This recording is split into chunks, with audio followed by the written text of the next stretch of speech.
नमस्कार। कहावत है अंत भला तो सब भला, देर आए दुरुस्त आए।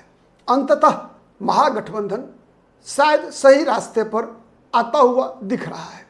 सही रास्ते पर आता हुआ क्यों दिख रहा है, कैसे हुआ ये सब, हम जानेंगे इस वीडियो में। मैं पहले से कई बार से आपको बताता आ रहा हूँ कि बिहार में जो महागठबंधन जो पिछड़ती हुई दिख रही है, उसके पीछे केवल और केवल जिद है, उसके पीछे केवल और केवल अहंकार है, उसके पीछे केवल और केवल ये बात है कि मेरे अलावा एको हम द्वितीय नास्ति। तो हुआ क्या, आज फिर एक बार आपको लगेगा कि ये आज छोटी घटना है, लेकिन ये घटना आज की छोटी नहीं है, बहुत बड़ी घटना है और एक बड़ी विजय है, कह सकते हैं कांग्रेस की उस रणनीति का जो राहुल गांधी लगातार जनवरी से लेकर अब तक बिहार में बनाते हुए दिख रहे हैं आपको। मित्रों, आप देख रहे हैं पॉलिटिकल आइडिया के आज के इस अंक में आप सभी दर्शकों का बहुत बहुत स्वागत है। मुझे जानते हैं शायद, प्रदीप कुमार, नमस्कार। तो आज क्या हुआ प्रेस कॉन्फ्रेंस में, ये लटका हुआ क्यों था? आज नामांकन वापस लेने का अंतिम दिन था और अब तक महागठबंधन किसी भी तरीके से ऐसा दिख नहीं रहा था कि महागठबंधन एकजुट है।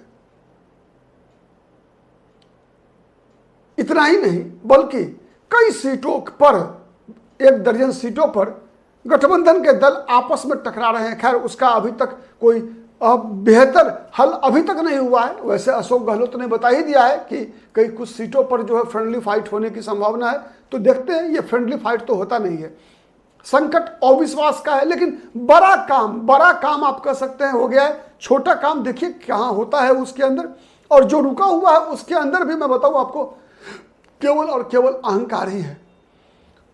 कहां से है, कैसे है, क्यों है, मैं बताऊंगा। लेकिन आज एक विजय राहुल गांधी की भी हुई और एक दूसरी विजय मुकेश सहनी की भी हुई। देखिए, तेजस्वी यादव के लिए आज का दिन उतना महत्वपूर्ण नहीं है जितना महत्वपूर्ण मुकेश सहनी के लिए है। मुकेश सहनी को डिप्टी सीएम का उम्मीदवार बनाया गया, साथ ही यह भी घोषणा की गई कि कांग्रेस की तरफ से भी उप मुख्यमंत्री होंगे। और यही तो मुद्दा था, विवाद का विषय था, जो लगातार तेजस्वी यादव के मुख्यमंत्री पद की उम्मीदवारी के आड़े आ रही थी। मैंने सुबह में भी एक लाइव कार्यक्रम में मैंने बताया था आपको कि इस बार कांग्रेस का मकसद ही है कि कांग्रेस पार्टी अपने आप के ऊपर से बिहार में वोटकटवा पार्टी की जो टैग लगा हुआ है कांग्रेस पार्टी के ऊपर, कांग्रेस पार्टी पर ये जो टैग लगा हुआ है कि ये आरजेडी की बी टीम है, कांग्रेस पार्टी के बारे में ये जो सच्चाई है कि कांग्रेस पार्टी के हर एक फैसले आरजेडी के लोग किया करते थे, इस फैसले को राहुल गांधी इस बार बदलने जा रहे हैं। तो आज मुख्यमंत्री पद की उम्मीदवारी के साथ साथ उप मुख्यमंत्री पद की उम्मीदवारी पर भी फैसला होना कि मुकेश सहनी भी डिप्टी सीएम बनेंगे, साथ ही समाज के अन्य वर्ग से भी उप मुख्यमंत्री होगा और ये कांग्रेस का होगा। और आपको पता है राहुल गांधी कांग्रेस पार्टी लगातार ये मांग करती आ रही है कि दलित और मुसलमान को उप मुख्यमंत्री बनाना चाहिए बिहार में।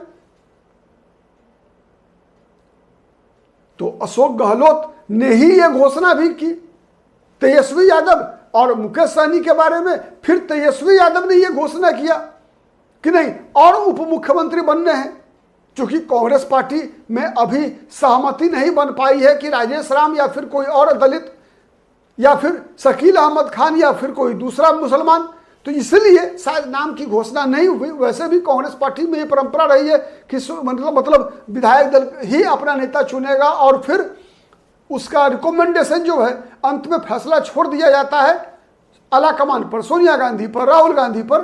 फिर जिसको सेंट्रल ऑब्जर्वर बना के भेजते हैं उसके नेतृत्व में यहाँ नेता चुनाया जाता है। तो ये कांग्रेस की अलग प्रक्रिया है। लेकिन यह फैसला सिद्धांत रूप में हो गया कि कांग्रेस पार्टी से उप मुख्यमंत्री होंगे और इसके अलावे और 2 उप मुख्यमंत्री होंगे।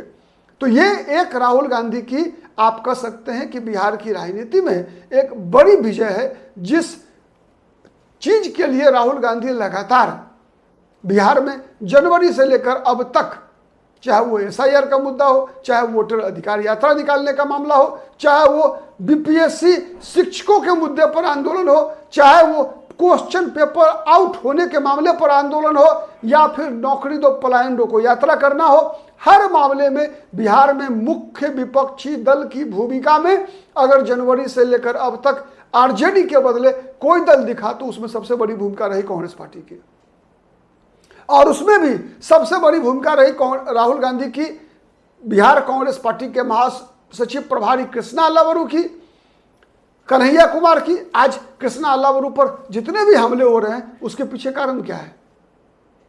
कौन नाराज है कृष्णा अल्लावरू से? एक ही ग्रुप नाराज है कांग्रेस पार्टी का, एक ही गुट नाराज है। मैं बार बार कह रहा हूं, आज से नहीं कह रहा हूं, नाराजगी तो आज हुई है। मैं आज 3 महीने से कह रहा हूं, मैं मार्च से ही कह रहा हूं। अगर आप पॉलिटिकल आइडिया से जुड़े हैं दर्शक तो मैं बताऊं आपको मित्रों कि मैं ये बात मार्च से ही कहता आ रहा हूं। जिस दिन राहुल गांधी पटना में जगलाल चौधरी की जयंती में आए थे उसी दिन से मैं कहता आ रहा हूं कि कांग्रेस पार्टी के अंदर एक स्लीपर सेल काम करता है। कांग्रेस पार्टी के अंदर ऐसी ताकतें हैं जो कांग्रेस की मजबूती के लिए नहीं काम करती है, बल्कि कांग्रेस कैसे कमजोर रहे बिहार में उसके लिए काम करती है। और ऐसी ताकतों के निशाने पे आज कौन है? कृष्णा अल्लावरू। आज कौन है? पप्पू यादव। आज कौन है? कन्हैया कुमार।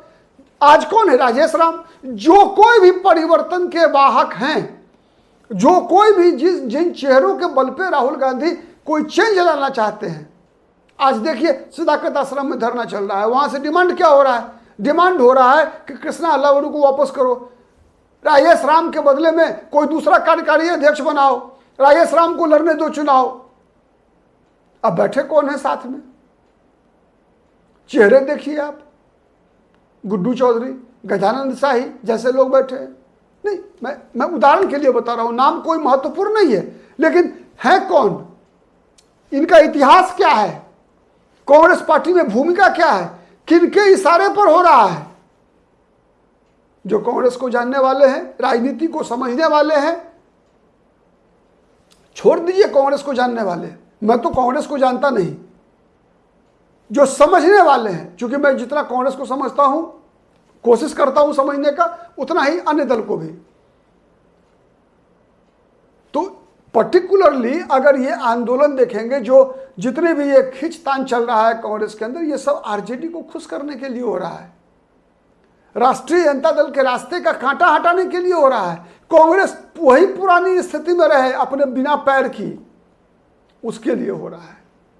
तो इसीलिए आज जब डिप्टी सीएम बनाने के बाद, दूसरा एक और चीज मैं बता रहा हूं, मैंने सुबह में भी बताया था लाइव में, लगातार तेजस्वी यादव हो चाहे नीतीश कुमार हो, दोनों का यह प्रयास है कि बिहार में कोई तीसरा नेतृत्व तो ना उभर सके। तीसरा नेतृत्व कब उभरता है? इसीलिए आप एक चीज देखें हैं, गौर कीजिए, बीजेपी के जितने भी डिप्टी सीएम बनते हैं बिहार में, बिना रीढ़ की हड्डी के वाले बनते हैं। ऐसे लोग को नीतीश कुमार बनवाते हैं जानबूझ के डिप्टी सीएम, जिनसे कोई उनको खतरा नहीं हो। वही हाल तेजस्वी यादव का है। वो भी क्यों चाहेंगे कि बिहार में कोई ऐसा विकल्प खड़ा हो, कोई मुकेश सहनी खड़ा हो, पिछड़े वर्गों से खड़ा हो, तेजस्वी यादव के वोट बैंक से खड़ा हो, जो भविष्य में उनको चुनौती दे सके। This is the point. इसीलिए मैंने कहा कि आज जब मुकेश सहनी के नाम की घोषणा हुई, कांग्रेस से फिर उप मुख्यमंत्री और बनाने की बात हुई, तो ये राहुल गांधी की एक बहुत बड़ी विजय है। इस विजय को मुझे लगता है, और ये परिवर्तनकारी है बिहार में, बिहार की राजनीति को, मुझे लगता है बिहार की राजनीति को साफ करेगा ये। मैं केवल कांग्रेस और आरजेडी की बात नहीं कर रहा, हर दल के अंदर नया नेतृत्व उभर कर आना चाहिए। हर दल के अंदर, चाहे वो चिराग पासवान उभर कर आए, चाहे वो बीजेपी के अंदर युवा पढ़ा लिखा, अब हाफी डिफिट टाइप के नेता ने उभर कर आएंगे तो बीजेपी का बंटाधार नहीं होगा। अब सोचिए, मतलब हाफी डिफिट करेंगे अगर ये 21वीं शताब्दी में 2025 में, तो क्या स्तर है? अब स्तर तो देखिए राजनीति का, इस राजनीति का स्तर कैसे सुधरेगा भाई? जब तक मल्टीपल चॉइस नहीं होंगे, ठीक है, विकल्प होना चाहिए जनता के पास। ऐसा नहीं हो कि आपके पास दो ऑप्शन दिया जाए, या तो आप कुआं में गिरिए या खाई में गिरिए। यहां वर्तमान में मेरे अनुसार बिहार लगातार 30-35 वर्षों से एक तरफ कुआं दूसरी तरफ खाई के चक्कर में फंसा हुआ है। या तो आप चुन लीजिए आप लालू यादव के परिवार को, या तो आप चुन लीजिए नीतीश कुमार को, तीसरा विकल्प है नहीं। और इसी का फायदा ये दोनों उठाते आ रहे हैं। इसीलिए मैं ये नहीं कहता कि नीतीश कुमार बुरे व्यक्ति हैं, मैं ये भी नहीं कहता कि तेजस्वी यादव मुख्यमंत्री के रूप में असफल होंगे, लेकिन मैं ये कह रहा हूं कि लोकतंत्र में जनता के पास जो वोट का अधिकार है मित्रों, वो कैसा है पता है? हाथी देखा है ना, तो सत्ता हाथी है, मतवाली होती है, कभी भी पगला जाती है। तो महावत होता है हाथी को नियंत्रित करने के लिए। महावत जानते हैं ना? तो महावत के हाथ में क्या होता है, नाम मुझे याद नहीं अभी, सुम्मी या ऐसे ही कुछ बोला जाता है।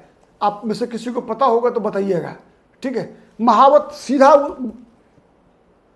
उसका इस्तेमाल करता है। तो हमारे और आपके पास जो वोट का अधिकार है, जो ये वक्तव्य भाषण का अधिकार है ना, आज मेरा ये अधिकार है, मैं किसी के बारे में भी सभ्य भाषा में, संसदीय भाषा में उसकी आलोचना कर सकता हूं, अभिव्यक्ति की स्वतंत्रता है।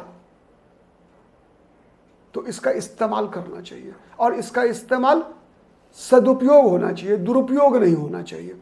हम दुरुपयोग तब कर बैठते हैं जब अपने से भिन्न विचार वालों को गालियां देते हैं। ये स्वस्थ लोकतंत्र का परिचायक नहीं होता है, ठीक है। तो इसीलिए मैंने कहा कि आज का दिन मुझे लगता है कि अच्छा है महागठबंधन के लिए, महागठबंधन के पर्सपेक्टिव के लिए भी, संभावनाओं को भी बढ़ाएगा आज, ठीक है। आज के लिए इतना ही, बहुत बहुत धन्यवाद।